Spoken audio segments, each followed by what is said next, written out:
My name's Darren Darling. I'm the Global Brand Ambassador for JLM Lubricants, and I'm here today to talk about JLM DPF ReGen Plus, and also to tell you how I've been using it on the DPF Doctor truck to keep the DPF nice and clean during the pandemic.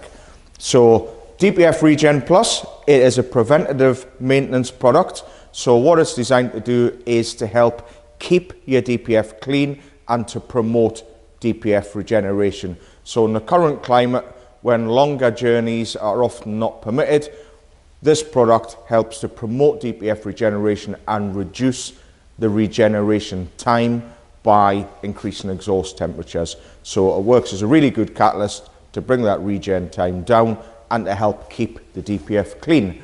So very easy to use. So we just attach the nozzle, and you should use this with a full tank of diesel. So all we're going to do, remove the fuel cap,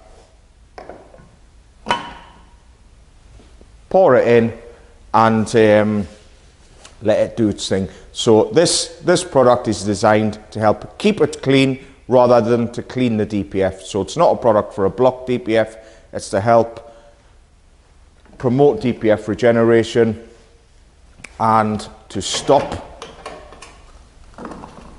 you getting warning lights like this on your dashboard. So ReGen Plus, great preventative measure, and it's helped to keep our DPF clean over the last 10 months when we've done very little mileage. So for more information on JLM products, visit the website jlmlubricants.com. Don't forget to give this video a like and follow our YouTube channel at JLM Lubricants. Thanks for watching.